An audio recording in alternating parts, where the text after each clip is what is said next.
y saber callarla cuando es preciso. Feliciano Sánchez Chan. Cedemos la palabra al maestro José Carlos Cabrera Rubio, director de la Escuela Normal número 4 de Nezahualcóyotl, quien nos dará la bienvenida a este evento.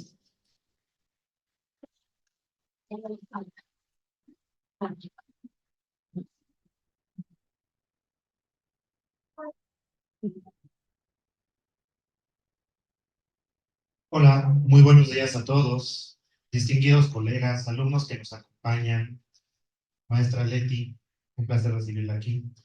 Doctora Concepción, un honor que esté acompañándonos este día. A las 36 escuelas normales que nos acompañan a través de línea, compañeros docentes, directivos. Créanme que es un privilegio y una alegría darles la más cálida bienvenida a este importante evento que reúne a educadores comprometidos con la excelencia y la innovación en la formación docente. En nombre de nuestra institución anfitriona y de todos los colaboradores, les extendemos un sincero saludo y expresamos nuestra gratitud por su presencia. Este congreso representa mucho más que un simple encuentro académico.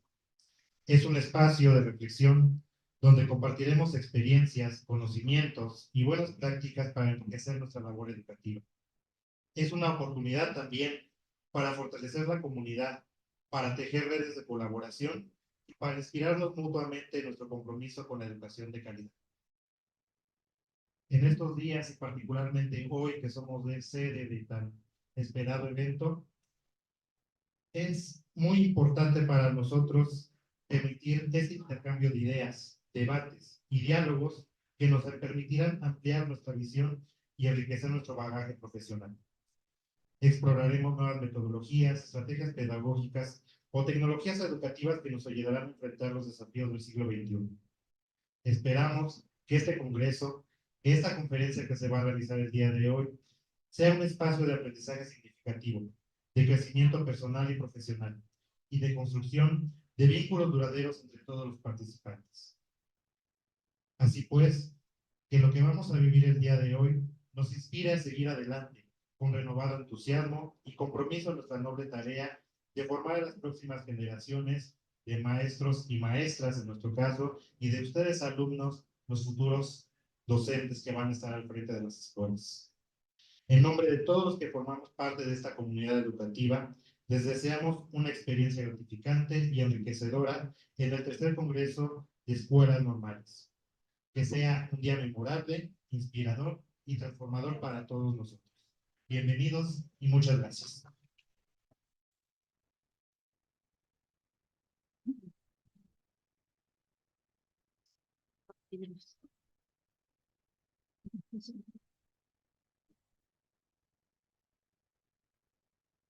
Los que creen que la gramática es un conjunto de reglas y prohibiciones se equivocan.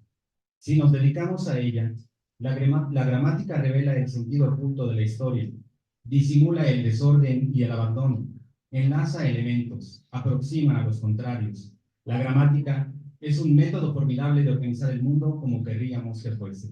Delfín de Vigan. Cedemos el micrófono a la maestra Leticia Gómez Alemán, subdirectora de Educación Normal, quien compartirá los motivos de este evento.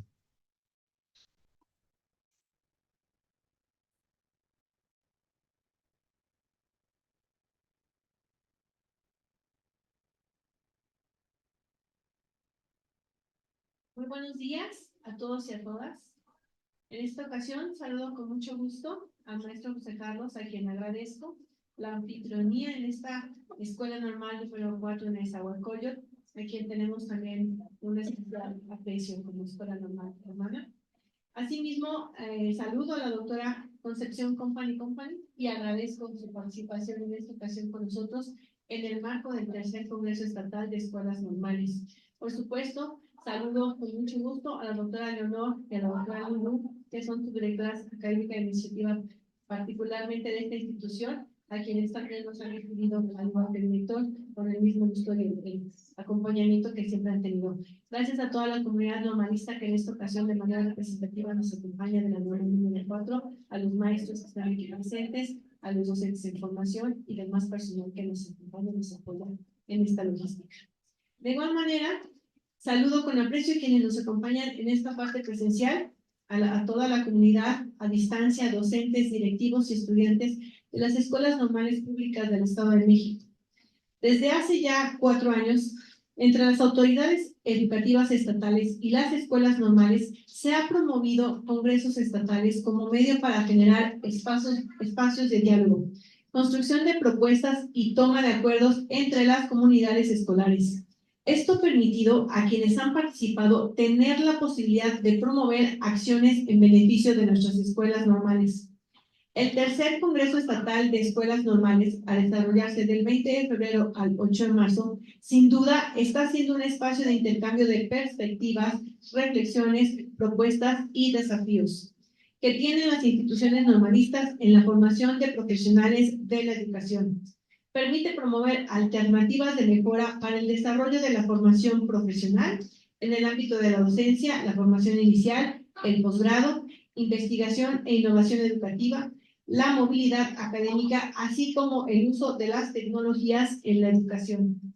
Sin lugar a dudas, estos días de congreso que iniciaron el día de ayer representan una oportunidad para visionar estrategias para el fortalecimiento docente, la tutoría y asesoría académica, apoyo a estudiantes de nuevo ingreso, prácticas profesionales, seguimiento a egresados, aplicación de planes y programas, lenguas, tecnologías, formación complementaria, así como la conformación y operación de comunidades de práctica y la movilidad académica como herramientas que permiten la integración a redes de investigadores encaminada a fortalecer el proceso de incorporación de docentes con perfil deseable en el programa para el desarrollo profesional docente PRODE, favorecer la formación y consolidación de los cuerpos académicos. De esta manera, cada una de las actividades insertas en la organización del tercer Congreso Estatal de Escuelas Normales pretende impactar no solo en el currículo profesional de estudiantes, personal docente y directivo, sino que aspira a incidir en la mejora de los servicios, la calidad de los programas ofertados y el nivel académico de los docentes y egresados de las instituciones de educación básica, educación media superior y educación superior. Este año, una propuesta que enriquece las actividades del Congreso es tener diversas sedes alternas, por lo que 9 escuelas normales y el Templo Mayor, así como un hotel sede en la ciudad de Toluca, serán los escenarios para alcanzar los propósitos académicos planteados. A nombre del licenciado Raimundo Sánchez Zavala, director general de Educación Normal, y del mío propio, deseo que estos días de Congreso sigan cumpliendo con el fin que fue planeado para su realización. Por lo tanto, deseo una excelente jornada para todos. Muchas gracias y es un gusto estar aquí con ustedes.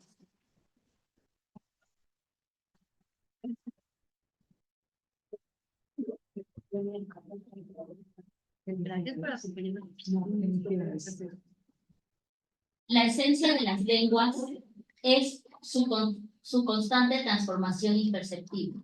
Concepción, Company.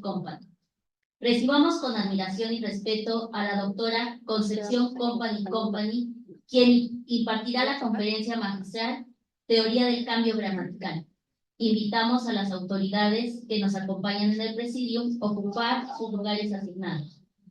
Cedo la palabra al doctor Jonathan Ojeda Gutiérrez para la moderación de la conferencia y la relatoría al maestro Juan Manuel Torres Ramírez.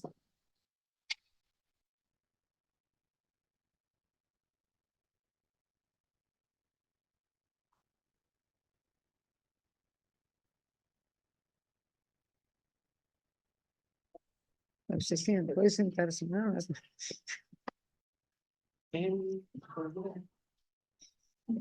¿Se oye? Sí, así.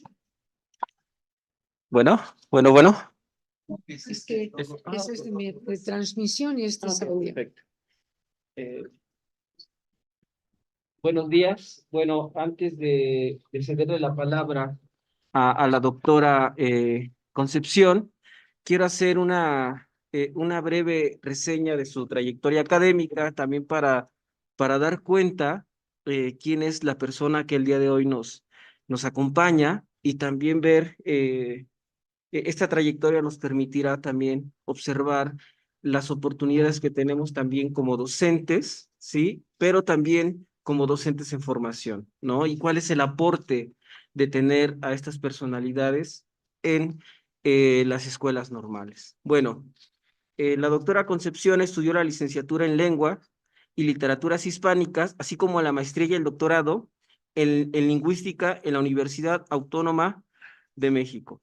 Es autora de 10 libros y editora de 30, además de haber escrito más de 100 artículos y capítulos de libro.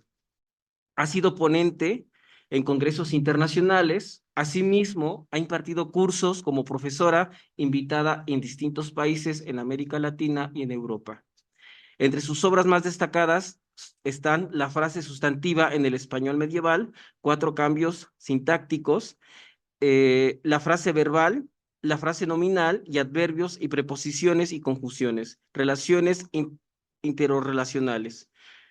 También codirige además el corpus diacrónico y diatópico del español de América Latina, y sus áreas de investigación versan sobre filología, ecdótica, la sintaxis histórica, la gramática histórica, la teoría del cambio lingüístico y la historia de la lengua española. Y desde 1990 codirige la revista Medievalia y es responsable de su colección Publicaciones de Medievalia.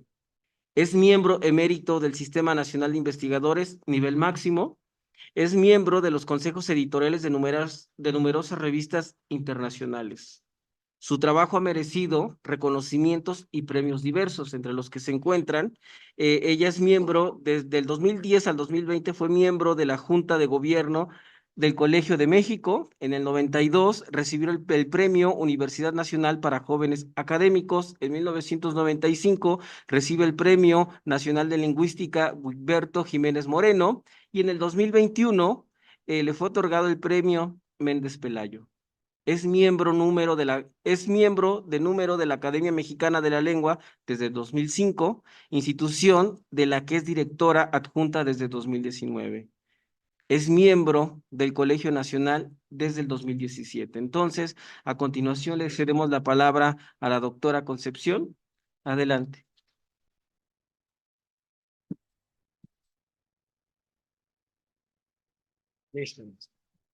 Muchísimas gracias. Para mí es como directora adjunta de la Academia Mexicana de la Lengua y miembro de número de esta institución, es un honor el convenio que va a permitir dialogar sobre diversos temas de los miembros de la Academia con las normales del Estado de México. Es realmente un honor. También en lo personal es un placer y es un gran honor porque estoy ante una audiencia muy importante, ya que ustedes, todos ustedes, van a tener en sus manos en muy poco tiempo la responsabilidad de formar ciudadanos libres y felices. Ambas cosas se pueden conseguir y es una labor social fundamental para tener un mejor país, como todos ustedes saben y todos nosotros queremos. Bien, sin más dilación, vamos a empezar. Me pidieron una conferencia sobre cambio gramatical. Es un tema muy amplio y me pareció interesante enfocarlo en la manera que van a ver. Permítanme hasta que me habitúo aquí. Lo primero es preguntarnos qué es un cambio lingüístico y seguramente todos están pensando en que un cambio lingüístico es que algo cambia. Eso sería una obviedad. Pero ¿sería usted, perdón, tan amable de retirar ahí para que yo pueda ver completa la pantalla? Muchísimas gracias. Hay que preguntarse primero qué es una lengua. Una lengua es una combinatoria, una suma de genes, de hechos genéticos y de memes, no los memes del WhatsApp o de los chats, que de ahí viene, sino de mímesis, de la palabra griega mimetizarse. Meme es imitar.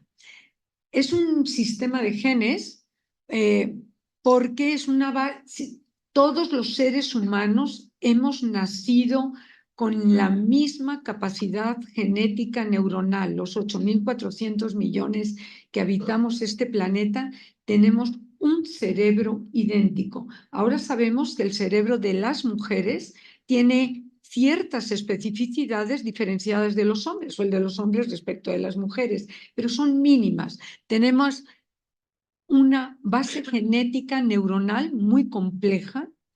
Esa base genética neuronal muy compleja, como ustedes saben, nos permite tener las mismas capacidades cognitivas y comunicativas en cualquier ser humano, sin que ese ser humano haya nacido sin una patología neurofisiológica cerebral. Ojo, la lengua de señas que están ahorita mismo viendo es una lengua como cualquier otra. O sea, es una discapacidad auditiva y, por lo tanto, también es fonadora. Pero si un individuo nace sin una patología, no tiene que pasar por la escuela para aprender su lengua materna. Eso permite explicar por qué los 8.400 millones de habitantes de este planeta podemos pensar el mundo o cosas básicas del mundo de la misma manera, y por eso hay universales lingüísticos. Un universal lingüístico, que vamos a ver en un ratito, es que todas las sociedades del mundo, todas, utilizan código espacial, el espacio, para hablar de su mundo. Puede ser para modalizarlo. Cuando yo digo llegó hasta atrás, pues no es que llegó atrás, sino muy bebido. Muy bien. Y es una obviedad, por lo tanto, que es un vehículo de pensamiento. Hay toda una discusión que viene desde Aristóteles y no resuelta sobre si hay pensamiento sin lenguaje.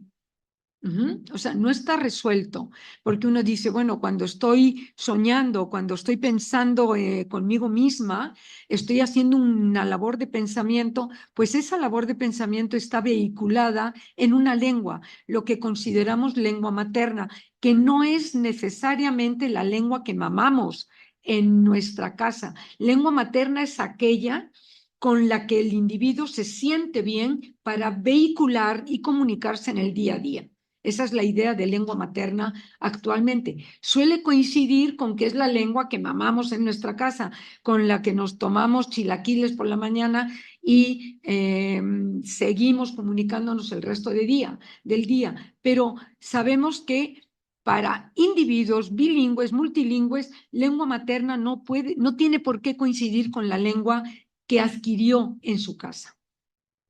Es vehículo de sentimientos, sin duda, y es vehículo de comunicación. Pero junto con esos genes que nos hacen iguales en el mundo, es un sistema memético importantísimo. Es un sistema adaptativo, sociocultural, muy complejo, porque salimos hablando a los 18 meses aquella lengua que está en nuestro entorno y que nos estimula. Es decir, el entorno cultural y social va a ser determinante de nuestros modos de hablar y sobre todo de nuestros modos de pensar y de sentir. Para mí, que llevo 40 años dedicada a la investigación en cambio lingüístico, yo creo que lo más importante no es que las lenguas sean vehículos de comunicación, que es una obviedad, que sean vehículos de sentimiento, que es una obviedad también, vehículo del pensamiento es también una obviedad, sino que la lengua nos hace seres históricos. ¿Qué significa eso? Que solo gracias a que tenemos lengua podemos transmitir experiencias de padres a hijos, de abuelos a nietos, de amigos a amigos, sin tener que reproducir en cada ocasión el hecho mismo que queremos transmitir. Piensen, por ejemplo, en época de lluvias, me quiero comer una quesadilla de huitlacoche y no tengo lengua. ¿Okay? Si yo no tuviera lengua, ¿qué es lo que tengo que hacer? Tengo que agarrar a los maestros y a los alumnos, llevarlos a la milpa, buscar el elote negro, todo hongueado, y explicarle que no está echado a perder, que aquello es un bocado de cardenal.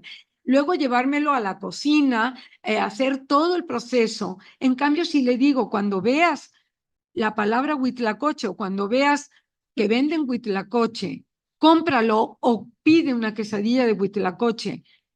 Con eso hemos transmitido una experiencia y hemos ahorrado cantidad, gigante de tiempo y de energía. Es gracias a que tenemos lengua. Nos permite transmitir experiencias, nos permite heredar rutinas, tradiciones y hábitos lingüísticos. Somos seres habituales, heredamos y herederos. Como hablantes queremos cambiar nada. Prácticamente lo vamos a ver en la siguiente diapositiva. Y la lengua es una actividad transversal a la vida cotidiana de cualquier ser humano, desde que se levanta hasta que se acuesta, sea matemático, sea docente, sea una persona del mercado, sea un bolero, sea el taxista. Esa persona resuelve su vida con su lengua, día a día. Por eso se dice que es un ADN cultural, es nuestro patrimonio cultural y es la sutil herramienta identitaria que refleja la visión de mundo acorde con las coordenadas espaciotemporales en las que nacimos. O sea, por lo tanto, es una sumatoria de capacidades genéticas, pero es una actualización muy compleja, social, cultural, memética, y se dice que son genes más memes, y esa sumatoria de genes más memes es por lo que se dice que es un ADN cultural, las lenguas. Cualquier lengua, no hay lenguas ni más complejas ni más simples, ni mejores ni peores, todas son autosuficientes para expresar el mundo que le es importante a esa comunidad. Y esa sumatoria de genes más memes es lo que hace que cualquier lengua sea patrimonial, patrimonio identitario inherente de cualquier ser humano. Y como patrimonio hay que cuidarlo, y si lo conocemos, y para eso estoy aquí, será más fácil cuidarlo y saber dónde podemos modificarlo y dónde no podemos o no debiéramos o sí debiéramos modificarlo. Perdón. Acá. Ahora sí que es un cambio lingüístico. Un cambio lingüístico es la suma de continuidades más discontinuidades. Eso métanselo en la cabeza, porque todo el mundo piensa que un cambio lingüístico es estar cambiando. No, lo más sorprendente es que ustedes se acercan a un texto de hace 1000 años, casi 1000 años, el poema de Mio Cid, y con un mínimo entrenamiento lo van a entender. Y eso es sorprendente, es una gran continuidad. Se acercan a un texto del siglo XV y van a entender, o sea, por ejemplo, la Celestina, ustedes van a entender que es una obra disruptiva porque hay una mujer que se suicida por amor. Eso, legalizar el suicidio a finales del siglo XV, por ejemplo, y en una mujer además, ¿no? Eso pues no sé si en las telenovelas actuales pase, pero hace 600 años alguien creó una obra totalmente disruptiva, por ejemplo. Y no tenemos prácticamente que entrenarnos para entender textos de hace 200, 500, 800 años. La preservación de estructura es innata a los seres humanos. La preservación de la comunicación es lo que más importa para cualquier ser humano. La lengua no es para decir cómo me siento hoy, sino para que el otro haga lo que le estoy solicitando y lo haga así. Para eso es la lengua, fundamentalmente, para que acoplarnos solidariamente con nuestro interlocutor y que nuestro interlocutor se acople solidariamente con nosotros en los turnos respectivos de hablante-oyente que vamos a tener en la comunicación.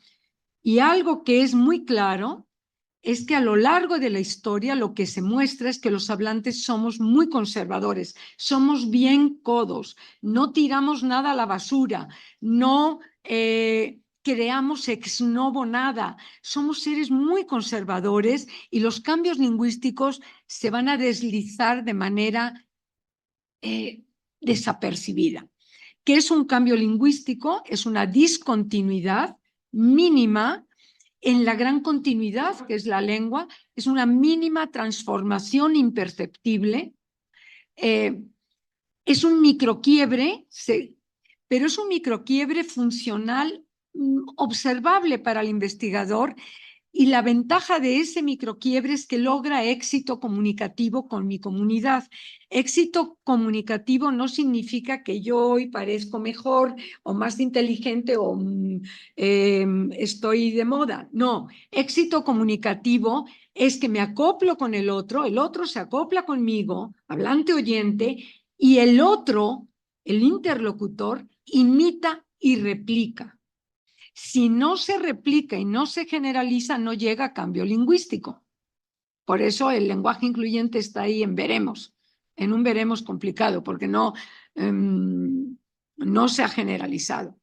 Miren, esa imitación y replicación, les traje un ejemplo. Sendos, en su origen latino, viene de cíngulos y significa uno para cada uno, o uno cada uno. La maestra y el maestro trajeron sendos discursos. Es que cada uno trajo el suyo. Ese es el sentido etimológico. Y siempre debía ser usado en plural, siempre.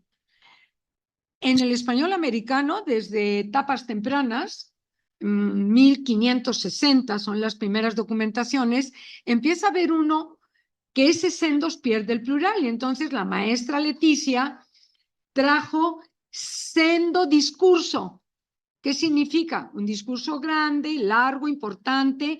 Vinieron a la fiesta con senda botella, o escribió sendo libro. ¿Ven? Ya no es que cada uno hizo algo, sino uno llega con senda botella, que puede ser muy grande y o de gran calidad, sendo libro, un ladrillo, y o también puede ser de gran calidad. Y entonces de un cuantificador distributivo se pasó solo en América, solo es español americano estándar, solo en América se hizo un cuantificador intensivo, porque cuando digo llegó con senda botella o escribió sendo libro, ya no estoy diciendo uno para cada quien, sino el individuo trae, tiene, hizo, crea una sola cosa. ¿Cómo empezó eso? Empezó de manera imperceptible. Es un modo de... En el teatro misionero, que hoy se llaman pastorelas en México, en el teatro misionero, tienen que imaginar el escenario. Una capilla, 1540, 1550, teatro misionero, un sacerdote, un evangelizador español, seguramente. También había evangelizadores alemanes, Pedro de Gante, que fue el que inventó las capillas abiertas para indígenas, pues venía de Gante, venía de la misma tierra de donde era Carlos I de Alemania, y primero de España y quinto de Alemania. Bueno, o sea, había evangelizadores de otras partes, pero fundamentalmente españoles. ¿Qué es lo que se hace en ese teatro?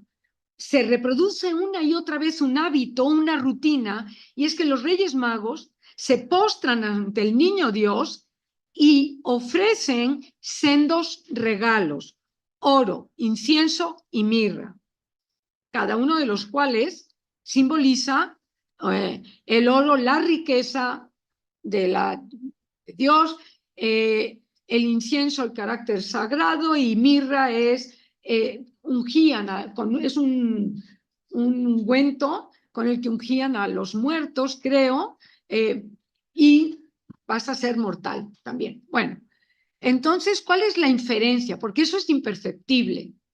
¿Cuál es la inferencia? Además de ser Reyes Magos y que cada uno distributivo ofreciera el regalo, eran reyes, eran regalos magníficos, reales, y entonces en esa misma rutina y herencia de pastorela, de teatro misionero, 40, 50 años después, la primera documentación anda por Bolivia, empieza a aparecer la palabra sendo o senda en singular. ¿Qué es lo que hizo el hablante? ¿Qué es lo que hizo la comunidad?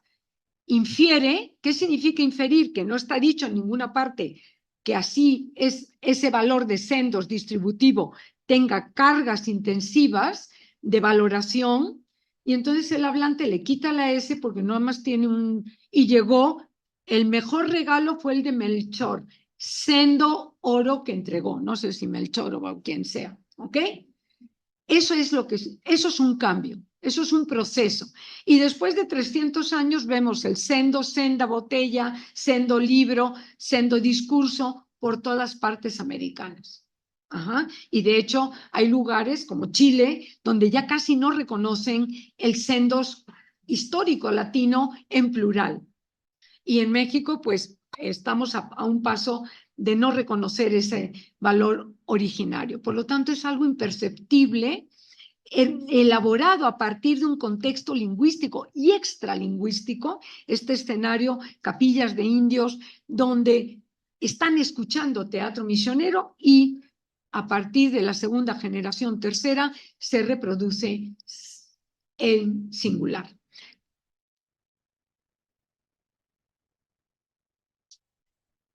En cambio gramatical, en cambio lingüístico, hay una tradición general de dividir la disciplina en historia interna e historia externa. Y hasta hace poco estaban separadas, no dialogaban mucho. Lo que vengo a decirles aquí es que necesitamos de ambas para poder entender bien quiénes somos y nuestra identidad. La historia interna se le llama también gramática histórica o lingüística histórica, y a la historia externa es la que se conoce como historia de la lengua. Y hasta hace poco los que hacían historia de la lengua no estudiaban gramática histórica, y quienes hacían gramática histórica difícilmente estudiaban historia de la lengua. ¿Qué es la historia interna de una lengua? Estudia los cambios lingüísticos como ajustes internos de un sistema, con independencia del acontecer histórico, con independencia de la composición social, cultural o étnica de los pueblos usuarios de esa lengua. No le importa, sino simplemente dicen sendo distributivo se pasó a sendo intensivo, y no le importa si fue en el teatro misionero o fue. Eso es lo que ocurrió en el español americano, es gramática histórica. Y esa disciplina tenía poco o nulo interés en la historia cultural de una comunidad, en el acontecer cultural. La historia externa, llamada también historia de la lengua, y lo tienen, estudia los cambios lingüísticos como resultado del acontecer histórico y cultural de la comunidad de la lengua, de cómo funciona en unas coordenadas espaciotemporales, como resultado de su composición social, étnica, migratoria, su movilidad social o menor movilidad social. Hasta ahora, la zona más estudiada había sido fenómenos de contacto y de préstamo, vamos a ver préstamos léxicos, y empieza actualmente a analizarse cómo la interacción a la estructura gramatical, la gramática histórica interna, cómo interacciona con la historia cultural, el yo y mis circunstancias de Ortega y Gasset, cómo interacciona ese mundo. Ambas, sabemos hoy, desde hace relativamente poco, 10, 15 años, para ustedes es un suspiro porque algunos estaban naciendo casi en esas fechas, pero para los que tenemos mi edad es hace muy poco, 15 años. Ambas están en interacción constante y complementaria, y es lo que vamos a explicar y mostrar aquí. Miren, les traje ejemplos típicos de historia interna, de cambio gramatical, de historia interna, y luego veremos cambios típicos de historia externa, y luego veremos cómo son complementarios. Cambios típicos, ejemplos típicos de historia interna. Uno puede decir, toda secuencia KT del latín, que se graficaba CT en latín, no tenían K en latín, solo C. La secuencia KT fónica en posición intervocálica dio che en lengua española. Perfecto. Y entonces tienen lacte, se vocaliza esa K, como el doitor, doctor, doitor, aparece una I ahí porque hay un proceso de acercamiento de la lengua hacia la zona anterior de la boca. Laite, leite, así se quedó el portugués, leche, leche. Nocte, lo mismo, noite, noche. Lactuca, laichuca, lechuga. Facticium, hechizo, hechizo. doctor, doitor. Doitor se inhibió, está valorado como popular, uno evita decirlo, a no ser que sea de broma, pero es el mismísimo proceso de noche, noche y de leite, leche, leche. Y entonces ustedes dirán, oiga, pero noctámbulo y lácteo, productos lácteos, y noctámbulo da noche, pero noctámbulo, entonces le dice el otro, el de historia externa, es que esos son préstamos, esos entraron a partir del siglo XV, entraron por la vía escrita, son palabras mucho menos frecuentes, es más frecuente leche que lácteo, y noctámbulo pues es infrecuente respecto de nocturno, y nocturno es infrecuente respecto de noche, la palabra noche. En la morfología también hay historia interna. Les traje un ejemplo que ahora ha estado polémico en redes porque hay un libro de texto que avala esto y ahora voy a dar mi opinión de los nuevos libros de texto. En morfología, ojo, para un lingüista no hay ni buenas ni malas palabras, ni buenas ni malas construcciones. Todo está en uso porque tiene éxito comunicativo. O sea, para los lingüistas, para la gramática no aplica bueno o malo, solo aplica gramatical o agramatical. Agramatical es lo que puede hacer un extranjero cuando dice la mapa. El extranjero ve una A final y ¡pum! Automáticamente piensa femenino. Eso es agramatical, pero para un lingüista no hay ni bueno ni malo, solo hay hechos de lengua y lo que tenemos que hacer es estudiarlos. Pero, ahorita viene el pero al final, miren, un cambio generalizadísimo es que el pretérito de segunda persona singular en latín, que era aste, iste, dioiste, cantaste, viniste, dijiste, porque viene de un isti del latín, un asti del latín también, es la única segunda persona de todo el verbo español en todas las épocas de la historia del español que no toma una S. Dijiste, cantaste y ¡pum! Dijiste, cantaste, nos van a dar coscorrón.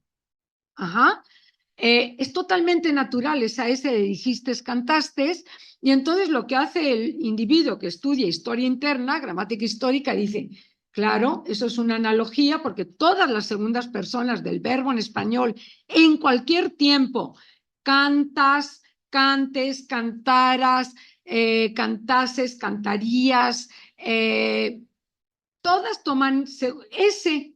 Y el cantaste es la única que no toma S, o dijiste. O sea, el pretérito en segunda nunca toma S. Y entonces lo que hace el hablante es un proceso de extender la regla, toda segunda persona termina en S, ninguno se puso a pensar lo que va a hacer. Los hablantes no hacemos cambios voluntarios, sino se replican, se imitan, y entonces dice, pues ese lleva S, entonces mete la S en dijistes y en cantastes. Otorga una perfecta coherencia gramatical al sistema verbal del español, porque ese dijiste, ese cantaste, perdón, es una incorrección política lo que voy a decir, es el negrito en el arroz. Es que ya no se puede, ya casi no se puede decir estas cosas, pero es como el elemento anómalo. En todo el arroz, ahí está un dijiste. Entonces le metemos ese. Pero, ¿por qué no ha prosperado? Hay evidencias de ese cantastes desde hace 1000 años. Y una y otra vez está inhibido, una y otra vez no prospera, no ha pasado a la literatura, no ha pasado a la prensa, por ahí uno pesca cosas en prensa porque nos dan coscorrones. Y entonces ahí viene el pero. Todos los cambios, como digo, son naturales y motivados, y las lenguas son herramientas de cultura y de identidad, pero el control de la irregularidad da prestigio social. La lengua es una herramienta de prestigio y de valoración. Y entonces, cuando compite la valoración que yo voy a hacer del otro, perdón, maestro, no hago nada más que señalarlo a usted, porque, de mi interlocutor, porque dime cómo hablas y te voy a decir quién eres. Cuando entra en competencia la naturalidad de la gramática, que es el dijistes, cantastes, el andé también es natural, estaba documentado en el siglo XIV, había andé sin ningún problema, y ¡pum! A finales del XV desaparece el andé de los textos y entra anduve, que eso es una irregularidad gigante, modelada sobre tuve. Y entonces, ¿por qué no prosperan? Cuando valoración, dime cómo hablas y te voy a decir quién eres, y la naturalidad del cambio compiten, la valoración mata a la gramática siempre. En ese sentido de mata de México, de desbanca, de derrota por completo a la gramática. Somos seres insertos en sociedad, somos seres meméticos, somos seres donde la lengua nos va a decir, dime cómo hablas y te diré quién eres. Y esto me lleva a un hecho que está en la UNESCO desde hace años, una declaración de la ONU desde hace décadas, derecho de todo individuo a ser educado y estandarizado. Ojo, aprender la lengua no requiere pasar por la escuela, pero ser estandarizado sí requiere pasar por la escuela. Tenemos la obligación de estandarizar en la modalidad culta de nuestra lengua para otorgar seguridad, que son los 5 principios de la ONU para la educación: seguridad, capacidad de tomar decisiones en la vida, salir airoso en la vida, subir en la escala social y ser felices en la vida, porque tenemos mejores herramientas para salir airosos. Entonces, el cantaste no prospera. Ha habido toda una discusión porque está avalado en algún libro de texto, de los nuevos libros de texto, pero perdón, si ustedes quieren y llegan a solicitar un trabajo y empiezan con el dijistes, pues lo más probable es que digan, ¿y este de dónde salió? ¿Salió de la normal 4 de Nezahualcóyotl o no pasó por la normal? Ajá. O sea, yo me crié y nací, me crié en un pueblo muy cerca de Madrid y siempre pensé que se decía a radio, a moto, la radio, la moto, y entonces le poníamos la A, y cuando llegué a Madrid a escolarizarme ya en finales de primaria, me empezaron a dar coscorrones y a reírse de mí, y automáticamente quité esa A.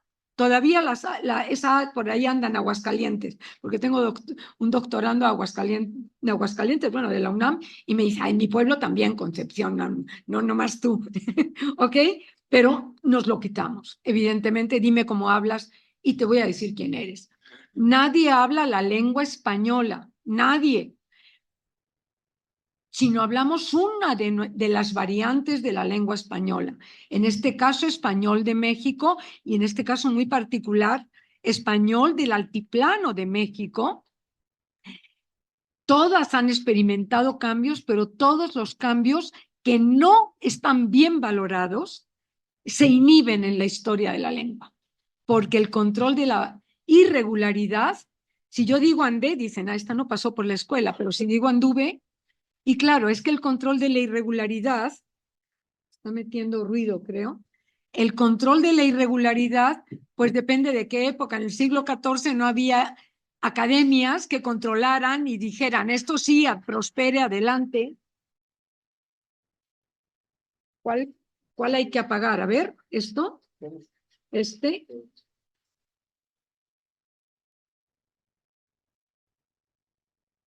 creo, ¿me oyen?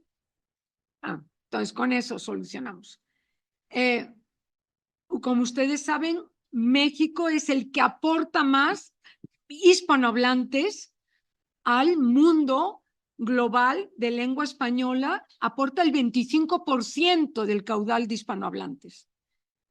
Somos el primer país en número de hispanohablantes, somos también un país multicultural, multilingüe, muy complejo, y tenemos una responsabilidad social de que esa contribución al mundo hispanohablante esté valorada, esté bien representada. Los hispanohablantes, sin contar los emigrantes de Estados Unidos, en los censos de 2021, que fueron los últimos, andamos en 520 millones de hispanohablantes aproximadamente, pero a lo cual hay que meterle unos 40 millones de hispanohablantes que a veces no tienen la lengua como lengua materna, migrantes a Estados Unidos y Canadá, sino la tienen como lengua de herencia y tiene otras, pero es lengua patrimonial igualmente. Cada uno de los 500 millones somos propietarios por igual de la lengua española. Tanto vale las aceras como las banquetas, como las veredas, como los andenes de Colombia. Le llaman andenes a las banquetas. En Colombia vale por igual y toda manifestación lingüística es un ADN cultural de cada uno de nosotros. Pero desgraciadamente hay una ley no escrita que cuando entra valoración prestigiosa contra naturalidad lingüística, la valoración prestigiosa siempre, siempre, a lo largo de 2000 años, ha desbancado, ha derrotado, ha matado a la naturalidad de la gramática, de los cambios.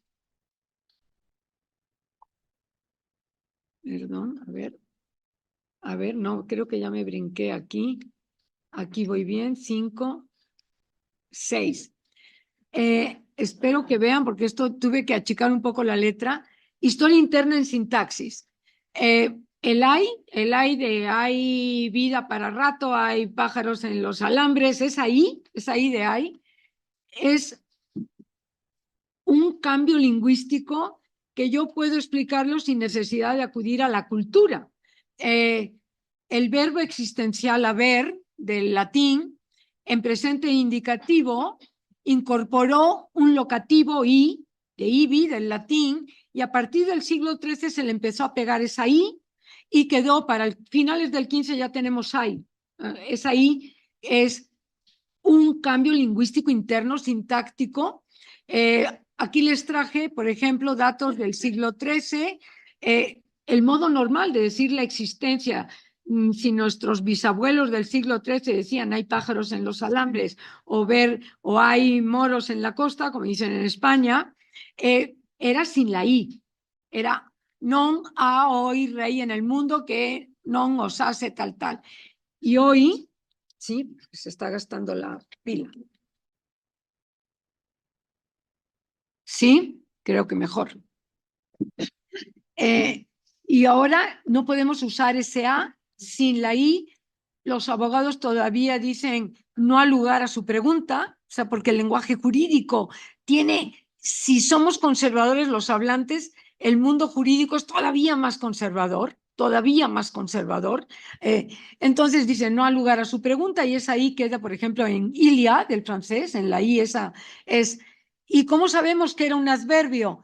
Pues porque podía aparecer antepuesto pospuesto, es ahí, viene de ibi, sucedió y sucedió tal cosa.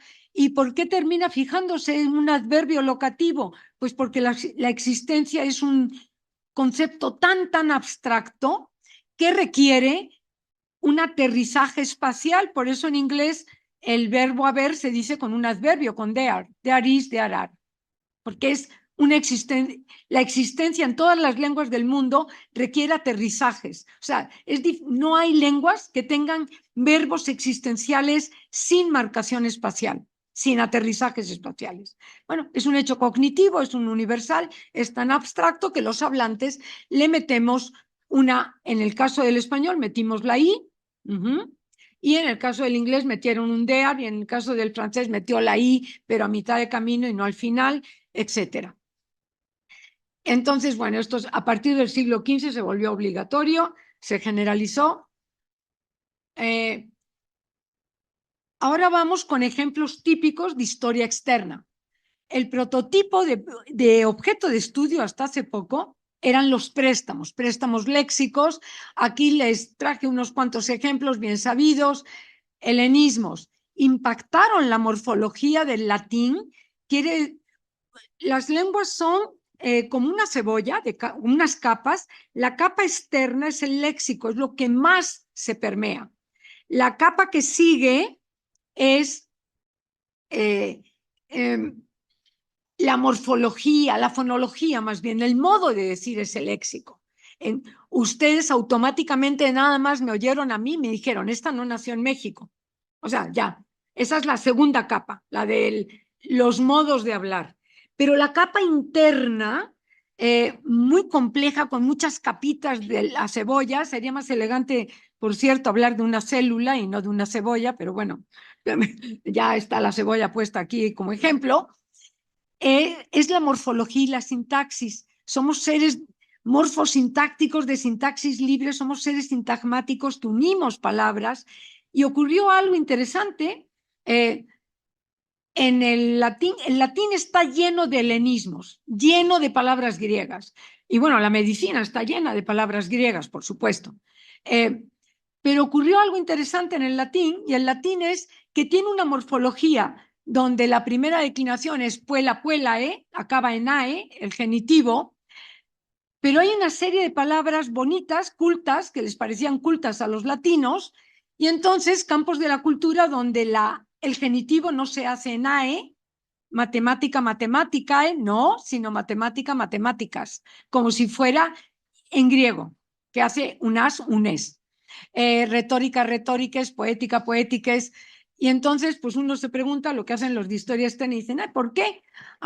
Pues es que se le pegó a las capas internas del latín, a la morfosintaxis, a la morfología, tomaron no solo palabras, sino adoptaron también la morfología, y eso significa un contacto intensísimo entre griegos y romanos, porque además los griegos admiraban profundamente a los romanos, la cultura griega, cualquiera que se preciara, que tuviera un poco de un estatus, cualquier romano que tuviera capacidad, se traía un rétor para que educara.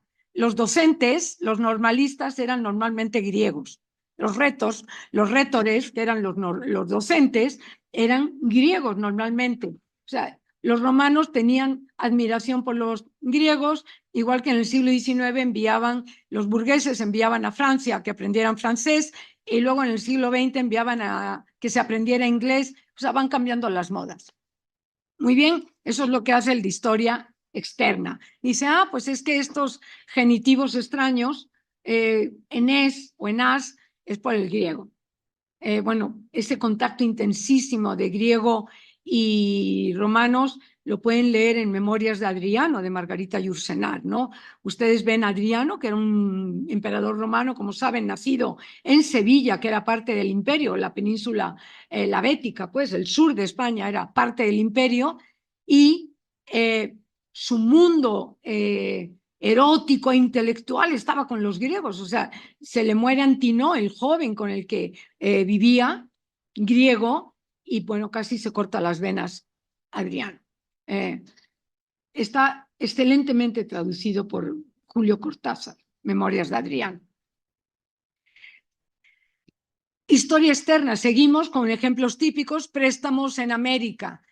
La necesidad de nombrar nuevas realidades, porque llegan los españoles, entran en un mundo totalmente nuevo, y lo que hacen, lo primeritito, es necesidad de nombrar.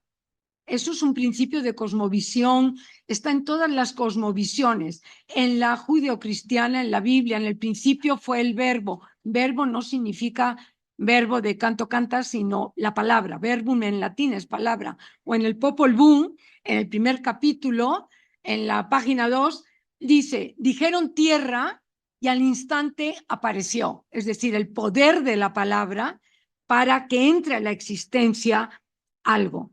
Pues muy bien, ¿qué tuvieron que hacer los españoles? Es nombrar el nuevo mundo. Ese nuevo mundo aparece desde muy temprano con adaptaciones a la pauta fónica y silábica del español. Apapachar aparece ya con esa adaptación AR de terminación de verbo de primera conjugación. Chocolate aparece con la E. Cigarro, que es un mayismo, cigar, que significa cilindro, aparece muy tempranamente con la O. Coyote con la E. Machote, papa, tomate, un larguísimo, etcétera, que incorporamos en lengua española Ojo, para efectos lingüísticos, el chocolate es tan ajeno y tan préstamo como la palabra computadora o como mouse. No se desgarren las vestiduras, es una palabra de otra lengua. La diferencia es que las lenguas indígenas son patrimoniales culturalmente, pero para efectos lingüísticos es un préstamo. También tuvieron que nombrar nuevas realidades mediante lenguas conocidas, por supuesto. Palabras latinas, el mundo de los pimientos, de los chiles es americano, no conocían, antes de llegar a América no se conocían los pimientos, y pimiento viene de pigmentum, de colorido en latín, y todos los pimientos se quedó para algunas zonas Chile, Mesoamérica, para las zonas de Caribe, Colombia y sur de América prefieren ají, que es un caribismo, y para zonas europeas al mismo objeto le llaman pimiento, y nosotros también llamamos pimiento a cierto tipo de chiles.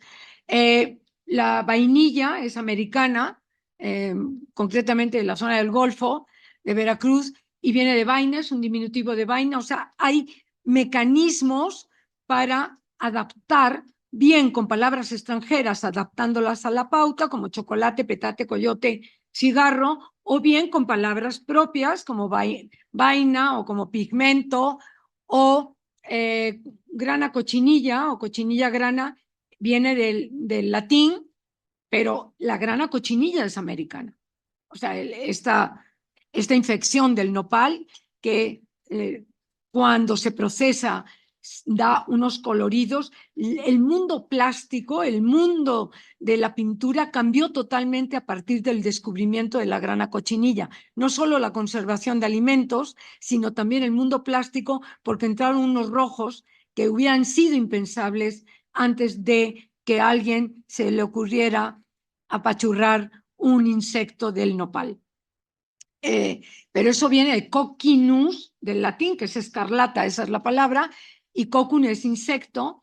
Los insectos que cuando se apachurran sale rojo, la sangrita del insecto, un insecto hemíptero, pero es un préstamo. Y la palabra tabaco, las hojas del tabaco son americanas, como ustedes saben, pero la palabra tabaco es árabe. Está documentada en crónicas del siglo XIV, por lo tanto no puede ser un americanismo la palabra, pero sí es un americanismo el objeto, la hoja del tabaco. Y la misma palabra, toda la cultura del tabaco es americana, pero la palabra es árabe. Muy bien. Y aquí les traje de un corpus que mencionó el maestro que me presentó. La necesidad es un corpus que se llama Cordian, Corpus Diacrónico y Diatópico del Español de América. Está radicado en la Academia Mexicana de la Lengua. Es un corpus electrónico de libre acceso. Pueden teclear cordian.org y ahí tienen ustedes una mina de documentos, de prensa y de literatura americana. Es el único corpus que solo tiene textos americanos, escritos en América siempre, y a partir de 1580 escritos por nativos americanos. Bueno, si ustedes buscan en este Cordian, van a encontrar que esa necesidad de nombrar nuevas realidades pues era bastante compleja y al principio no sabían a qué realidades se estaban enfrentando y empiezan a parafrasear, a hacer paráfrasis. Fíjense, dice un documento de 1525 del actual México: y beben vino de España con mejor voluntad que el pulcre, que ellos tienen por vino, que parece un poco a cerveza, aunque no es tal. Para pronto no sabían lo que era el pulque. O sea, y ustedes buscan pulque y encontrarán pulcre, pulcro, pulchre, hasta que queda ya a finales del 17, queda la palabra pulque como la conocemos.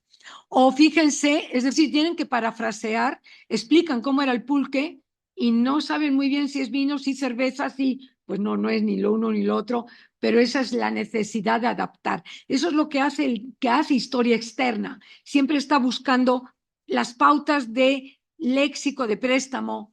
O vean aquí una documentación de cacao muy temprana, también les traje para México. A este corpus tiene el primer documento, es 1494, de una nota manuscrita de Colón cuando se va a cambiar de isla, y el último documento es 1905, o sea, son 400 años y abarcamos 24 países en los que se habló y escribió en español, porque recuerden que se habló y escribió en español en Estados Unidos, en Jamaica, en Belice, en las Guyanas, etc.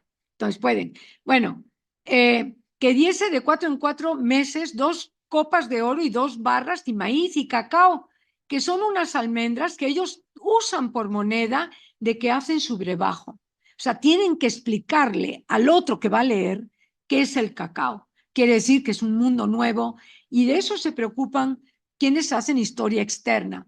Y lo desconocido, pues como es desconocido, va a encontrar muchísimas graficaciones. Moctezuma, por ejemplo, en los documentos tiene 14 graficaciones.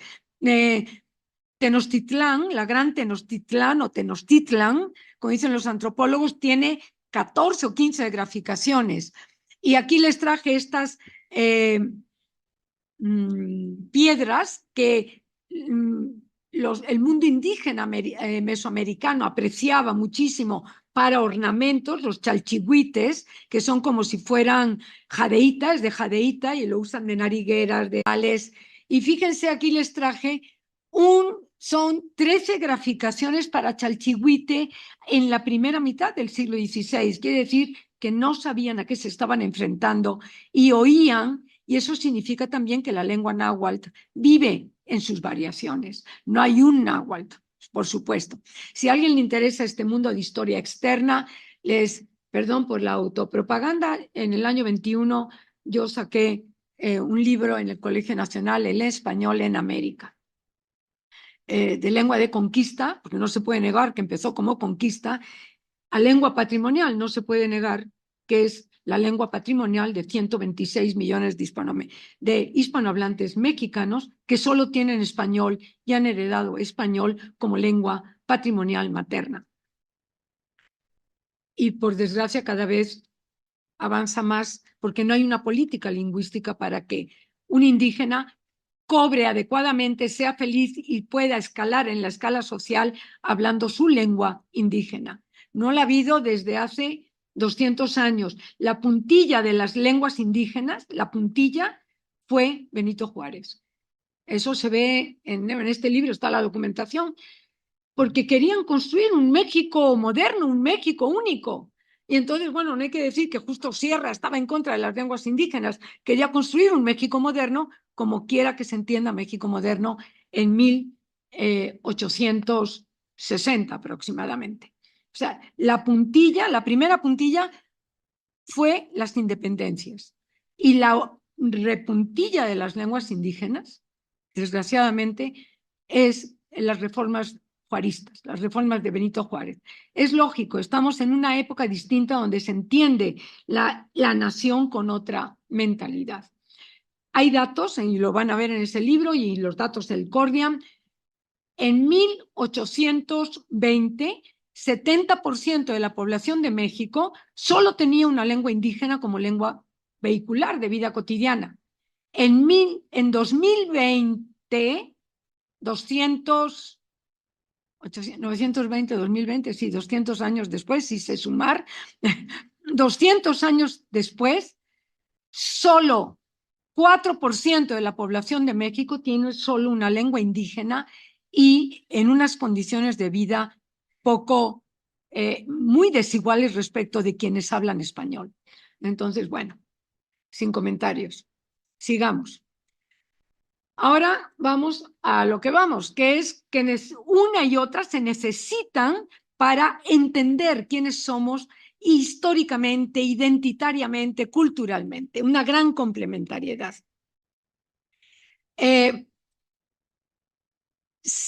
Es una necesidad, más que complementariedad, es una necesidad.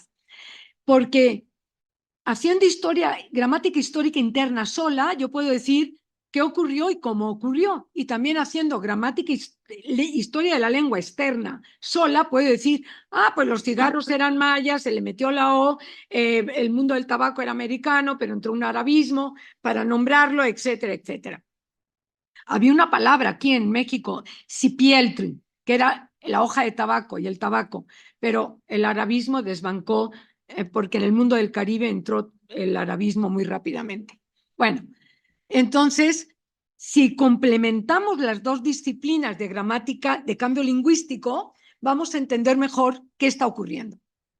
Miren, en latín, primer ejemplo, en latín el padre biológico era el genitor y el padre social era el pater familias. Y genitor, ¡pum!, a la basura, porque nadie que esté en su sano juicio anda diciendo, te presento a mi progenitor, sino te presento a mi padre, ¿no? Muy bien, o mis padres, se extendió a padre y madre. El padre era, el patrem, era como el padrino, el que se encargaba, o sea, en la cultura latina, tener el hijo te conllevaba la responsabilidad de encargárselo a alguien socialmente, que era el pater familias. De ahí viene en la visión judio-cristiana el padrino. Ok, muy bien. Y entonces la pregunta es, ¿por qué se perdió genitor? Que está bien, San Agustín usa genitor todavía, siglo IV, ¿por qué se perdió genitor? Y ¡pum!, entra el padre. Y el padre ya no es el padre social, aunque nos haya quedado el padrino de la mafia, el padrino del bautismo, queda padre como padre biológico, ¿no? La paternidad responsable de pater.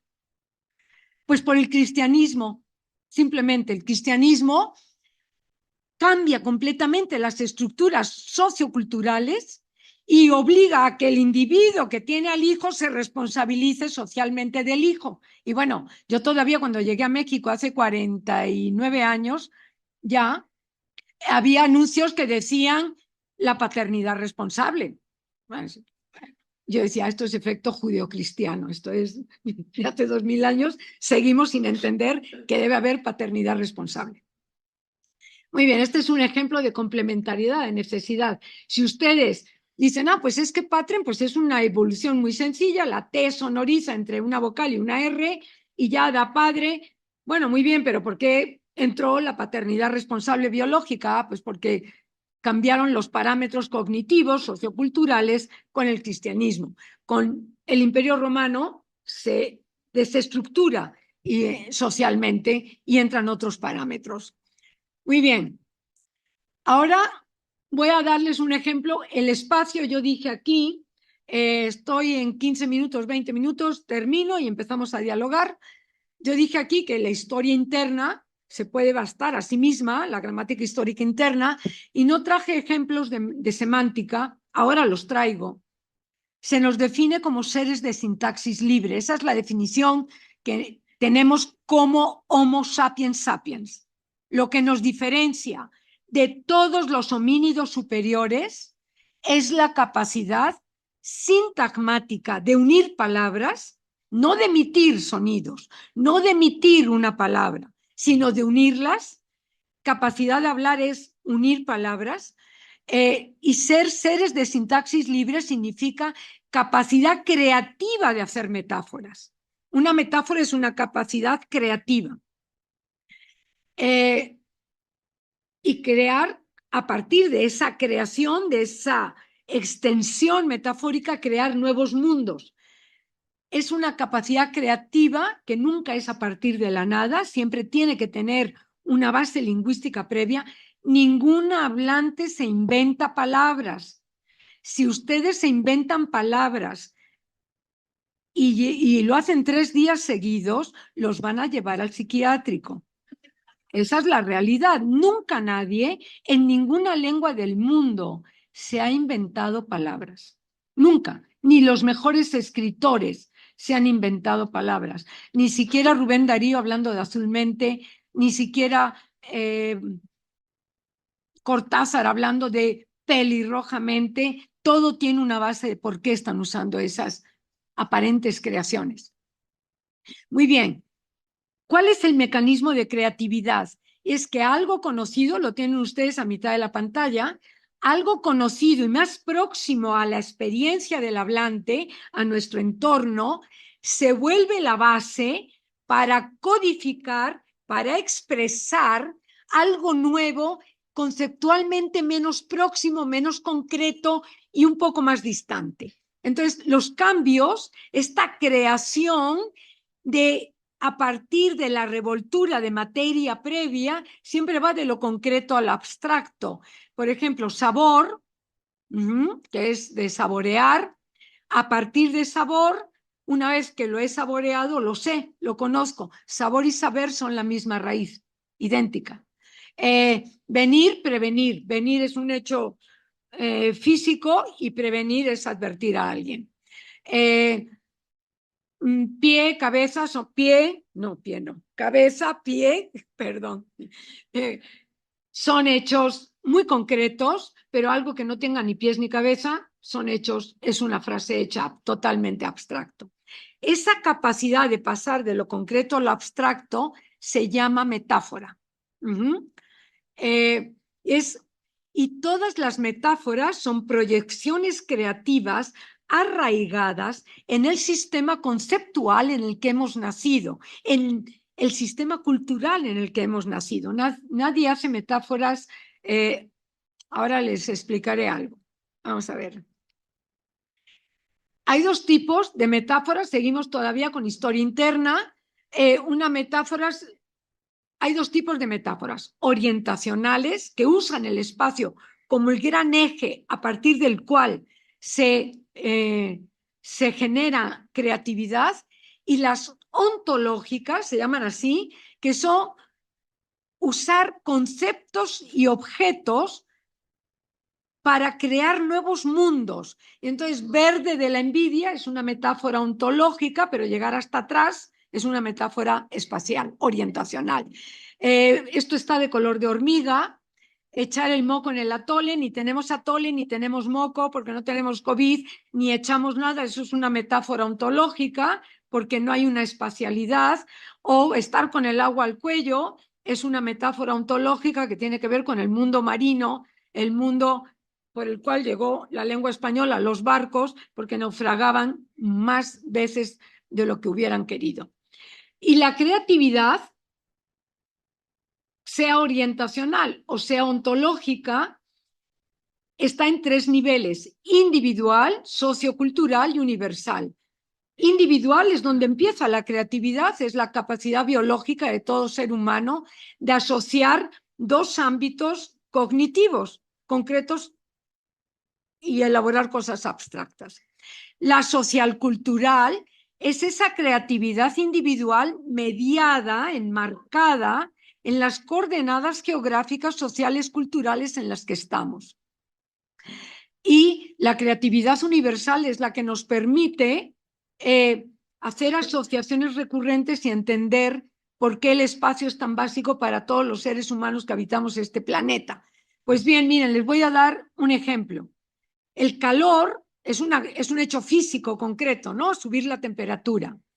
En las lenguas romances, en la lengua española, el calor sirve para metaforizar la ira, esto ya calienta, el sexo, el deseo sexual, estar caliente, tener deseo, y la enfermedad, el niño tiene calentura.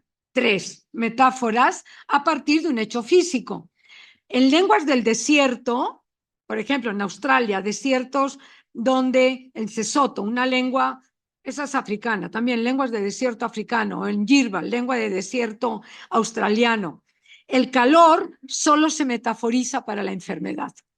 O sea, a ningún hablante de Yirba, de la lengua australiana de la zona norte, o Sesotho, lengua subsahariana, se le ocurre hacer una metáfora de calor para la ira o para el deseo sexual. A 52 grados a la sombra a lo mejor no dan ganas de nada. ¿Ok? ¿Ven?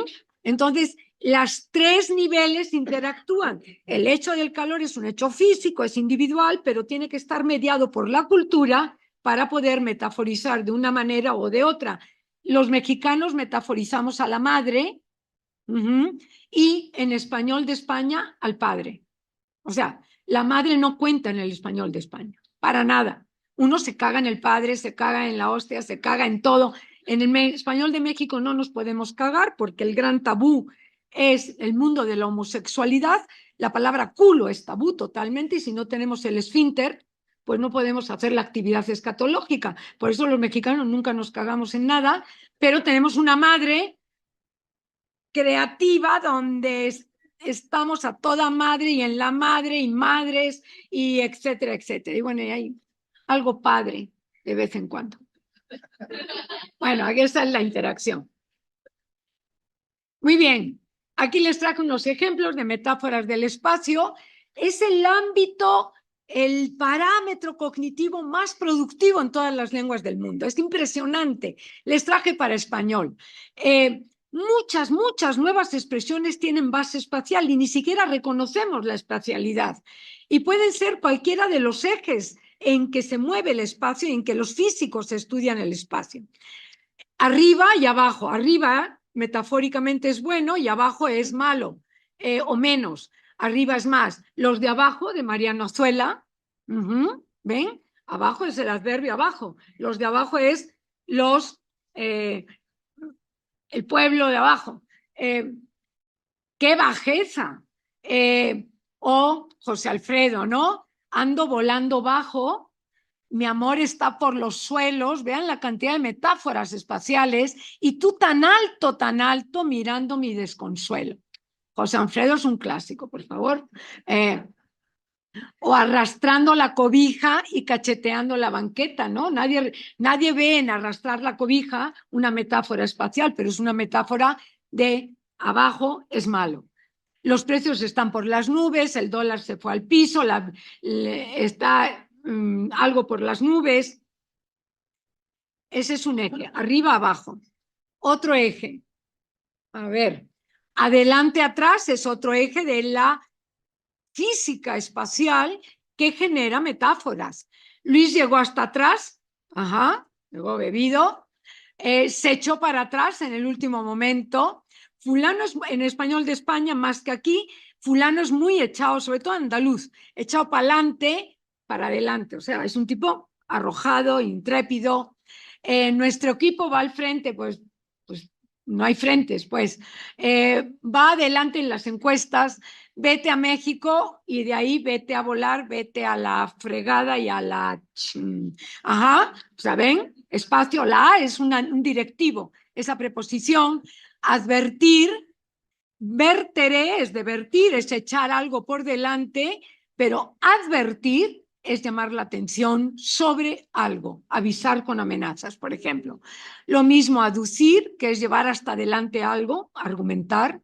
Proponer es poner por delante, ni siquiera reconocemos ahí en estos compuestos como proponer, aducir, advertir, ni siquiera reconocemos que hay metáforas, y es lógico, los hablantes no tenemos por qué reconocer sino usar la lengua, simplemente. Los docentes sí tienen que usarla y reconocerla. O puede ser horizontal, vertical, circular, ¿no? Pueden ser la otra dimensión espacial. Fulano no da el ancho, o fulana, fulano es muy apretado, ¿ven? Es una metáfora espacial. Es más fácil brincarlo que darle la vuelta, que ahora sería ya políticamente incorrecto, porque ya no se puede hablar ni de gorduras, ni de minorías de color, ni de nada. No saber la O por lo redondo, ¿ven? Es redondo, circular. Reiterar, que es un camino recorrido. Reiterar es recorrer una y otra vez el mismo camino, y entonces te lo reitero, te machaconamente de itinerario, camino. Vean las posibilidades y, por supuesto, el espacio para los sentimientos, ¿cómo no? Se llama subjetivización cuando usamos el espacio o cualquier otra para mostrar nuestros sentimientos. Llegó muy acá, pues no se sabe cuál es el acá, evidentemente, se cree muy acá, debo decir que es americanismo, está compartido México, todo Centroamérica y algunos países, Ecuador, por ejemplo, lo usa. ¿Cómo estás? Ahí vamos, no vamos a ningún lado, ¿no? Ahí vamos, ahí la llevo. Pues no hay ninguna ahí, ni voy a ninguna parte. Bajita la mano, que no, pues no está aquí la mano, ¿no? Ok, hasta aquí llegamos, ¿ven? Metáfora de subjetivización. Tener mano izquierda, tener buena mano izquierda. Sugerir, que es llevar por debajo, o sea, bajita la mano, te lo digo, te lo sugiero. Sujetar, que es echar debajo, someter. Ajá, eso es lo que significa sujetar, sujeto. Ajá, es suponer, que es poner por debajo, es hacer suposiciones, ponerlas, tener indicios. Reconvenir a alguien es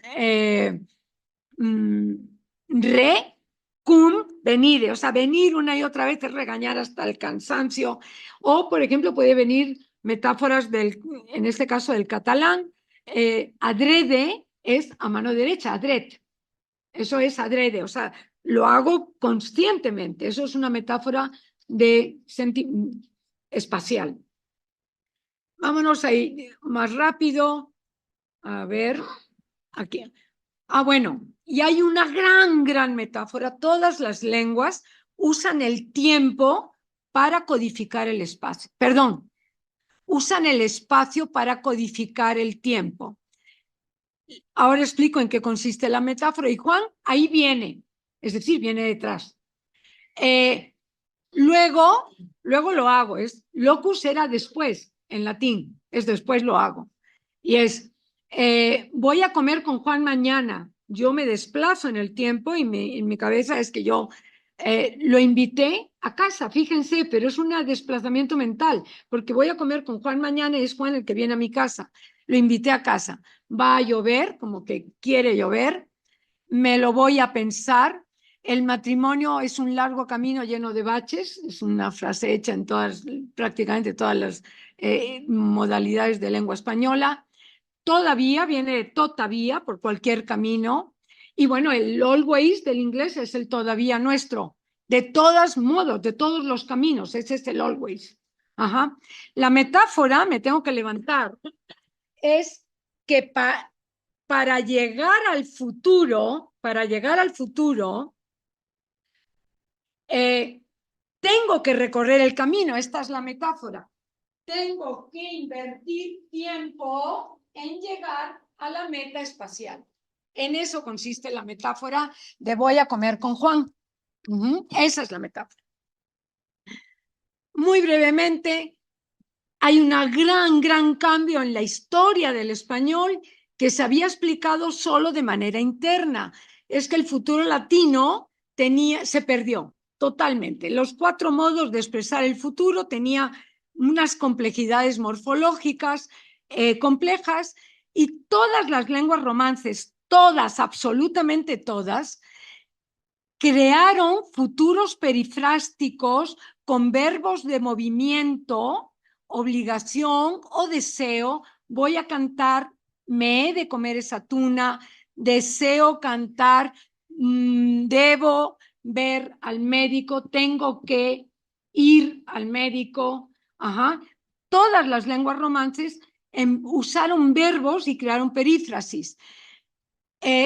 La más frecuente era cantar aveo, que es el me he de comer, cantar y ese cantaré se fusionó y dio el cantaré del español, el canteró del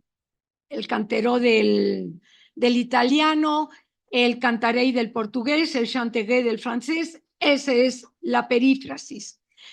El sardo y el rumano, sardo, la lengua que se habla en la isla enfrente de Italia, en Cerdeña, y el rumano, el extremo oriental del antiguo imperio romano, no crearon estos futuros sintetizados, pero sí usan perífrasis. En sardo es dopo cantare, debo cantar, y en rumano es vai shinta, vas a cantar. ¿Ok? Muy bien. Y entonces la pregunta es, ¿por qué se perdió el futuro latino? 7 minutos. ¿Por qué se perdió el futuro latino si durante 800 años nuestros bisabuelos, tatarabuelos latinos usaron los futuros latinos? Y entonces, ¿por qué eligieron además, la otra pregunta, todas las lenguas romances usaron una perífrasis que indica la obligación, como me he de comer esa tuna? Ajá. Cantar tengo que cantar, voy a, que indica desplazamiento en el espacio. Y llegar a una meta. Y entonces, esta la voy a pasar rápidamente. La explicación tradicional es que el futuro latino tenía demasiada irregularidad. Y entonces quienes hemos hecho gramática histórica interna decían, bueno, no, pero justamente la irregularidad da prestigio. La pregunta sigue abierta. ¿Por qué echaron a la basura el código latino romano y crearon perífrasis? Y entonces empezamos a combinar historia interna con externa. Las lenguas del mundo tienen dos modos de codificar el futuro. Uno es tiempo en movimiento, es el tiempo el que viene a mí, que lo tienen ahí en ese individuo donde el calendario y el tiempo le vienen a él. Y el otro modo es yo en movimiento, donde yo me desplazo en el tiempo para llegar al futuro. En español, el latín tenía fundamentalmente tiempo en movimiento. Al español le quedan residuos de la lengua madre. El año que entra, pues no entra, ¿no? El año que entra, la semana que viene, el porvenir, ¿ven? Viene a mí. Lo venidero, ajá. El mes entrante, pues el mes no se mueve. Y las lenguas romances, el español entre ellas, cambiaron al modelo de yo en movimiento. Voy a comer con Juan mañana, Juan viene a mi casa, o yo voy, debo ir, quiero ir, he de ir, me he de comer esa tuna. Y esto, ¿qué tiene que ver con que se hayan perdido los futuros romanos, de latinos? Entonces empezamos a vincular las dos disciplinas y el tiempo es un parámetro lingüístico cuya plasmación en la gramática es un hecho de cómo concebimos el tiempo. La cultura impone el modo de concebir el tiempo. En los romanos era tiempo en movimiento. Séneca no se corta las venas porque sí, o sea, no se suicida porque sí. Se lo manda Nerón, por supuesto, pero para los romanos el fatum, el tiempo me llega y no tengo modo de cambiar ese destino. Y entonces no se corta las venas por obediente, sino se corta las venas porque su cultura le dice que él no puede modificar el destino. Muy bien. Para el cristianismo entra una nueva visión del mundo. Ustedes pueden ser ateos, pueden ser lo que sean, pero somos hijos del cristianismo, y ahorita lo voy a mostrar. Y entonces, de un parámetro de tiempo en movimiento, que eran los latinos, y nos quedan tres residuos, el porvenir, lo venidero, el año entrante, el año que entra, el año que viene, y poco más, se cambia a yo en movimiento. El individuo, con su camino en la vida, va a alcanzar la meta de salvarse o de no salvarse. O sea, el modo en que él camine por la vida va a cambiar su destino o no. El tiempo es una dimensión deíctica, quiere decir que no está codificada a priori, sino somos nosotros quienes lo codificamos. Y entonces, si yo digo, canto, lo digo ahorita, o hablo, lo digo ahorita a las 12:20 del día de un miércoles, será un canto distinto de si lo digo o hablo, será un hablo distinto de si lo digo en la noche, en otras circunstancias. San Agustín, en ese libro fantástico de Civitate Dei, de la ciudad de Dios, dice: el tiempo es tiempo concebido. Y esa idea, que ha permeado muchísimas culturas, sigue a la fecha en la filosofía de cómo se concibe el tiempo. Bueno, Bersón, por ejemplo, es una tradición desde San Agustín sostenida.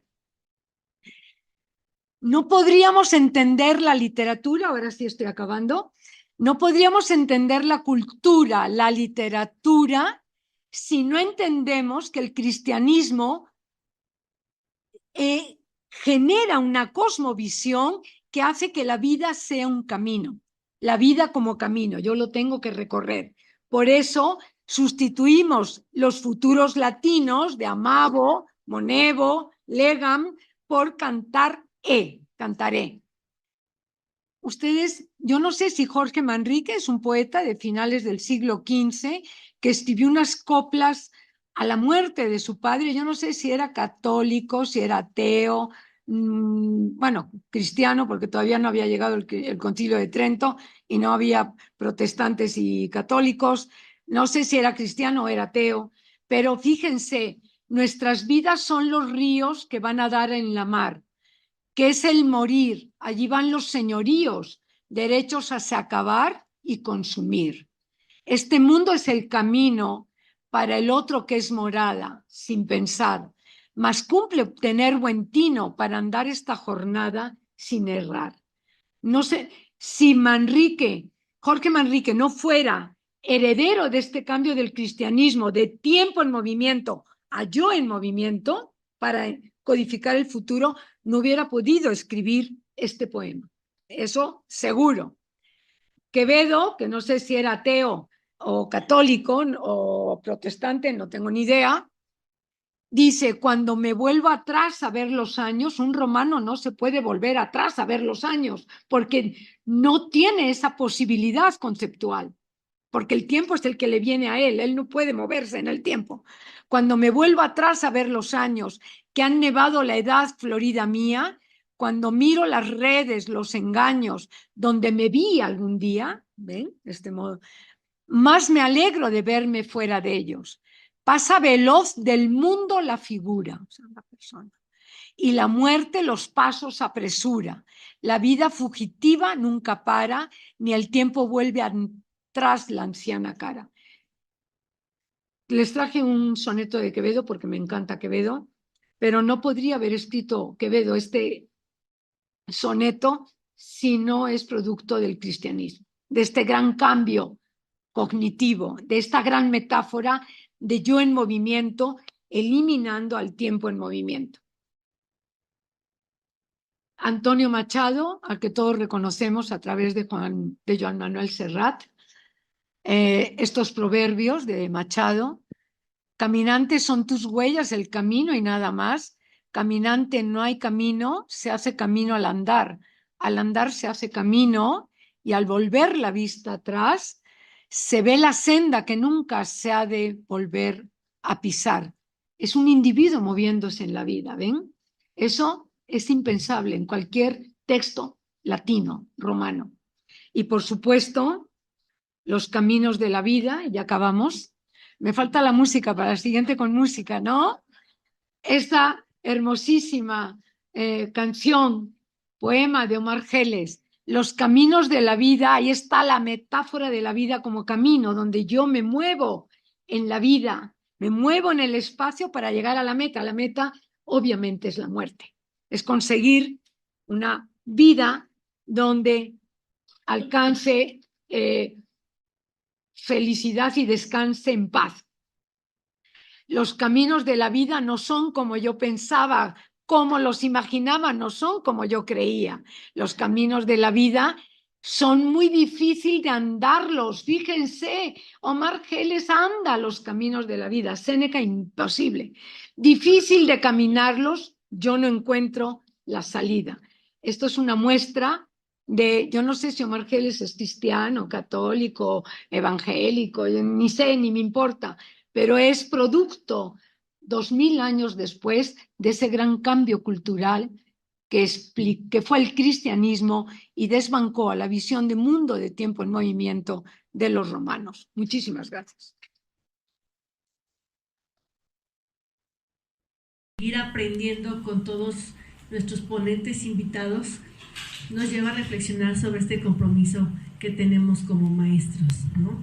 Ustedes, que son las nuevas generaciones, tienen un gran reto de hacer que sus estudiantes, desde la licenciatura que ustedes estén ahorita cursando, hagan que sus estudiantes amen leer, amen conocer diferentes textos.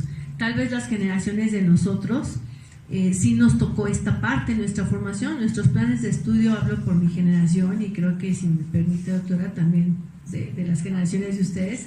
nos llevaban en este camino y entender esta poesía creo que no era tan complejo, o al menos a mí también me gustaba.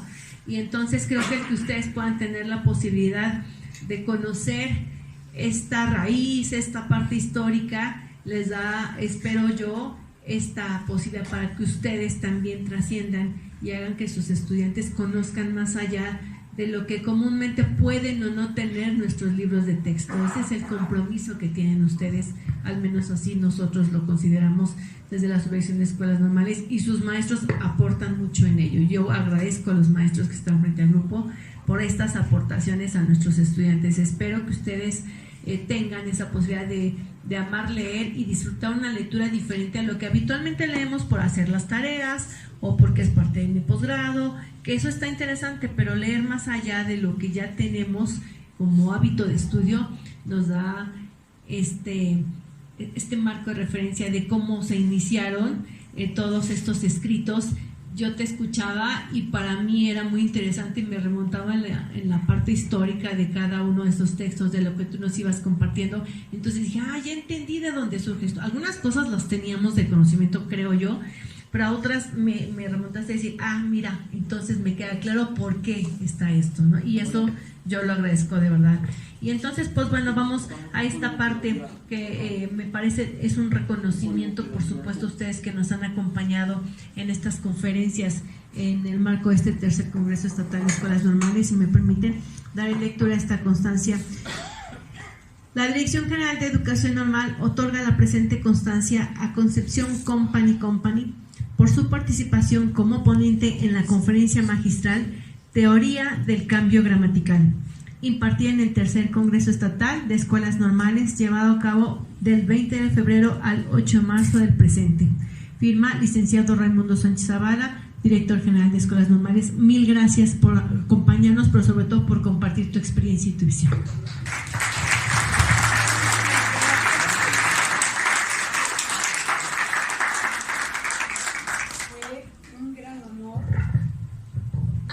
Muchísimas gracias, Leticia, muchísimas gracias a los docentes, a los administrativos, a los directivos y alumnos de esta Normal 4 que acogieron este intercambio, esta experiencia con la Academia Mexicana de la Lengua, y para nosotros sin duda es un honor este intercambio y es un reto. Tenemos alumnos invitados de otras normales. Estamos viajando en el tiempo y en el espacio. Y docentes también, entonces todos muy bienvenidos. Para la Academia Mexicana de la Lengua es un gran honor y un compromiso reiterado con las normales de poder dialogar, intercambiar experiencias y ver qué les inquieta a ustedes y qué nos inquieta a nosotros desde nuestros diferentes espacios de vida y de profesión y de oficio. Muchísimas gracias, los recibo con un gran orgullo. Muchísimas gracias por la constancia. Gracias a todos nuestros compañeros docentes, estudiantes que vienen de las normales. Si no me equivoco y si me falta una, por favor, ayúdenme. Es Ixtlahuaca, ¿no? Si no mal recuerdo, o era Atlacomulco, me parece. Atlacomulco. La normal superior, por supuesto, la normal número 4, y no recuerdo si me falta una, discúlpenme, entre tanto dato que traigo de lo de Congreso, son las que están. Entonces, la normal superior, Atlacomulco, gracias, y normal de Nesa 4, porque tienen ustedes la licenciatura en inclusión e inglés, perdón, ¿de acuerdo? Entonces, pues bueno, aquí estamos y gracias a todos por compartir este espacio. Que estén muy bien y que tengan muy buen regreso. Gracias a todos.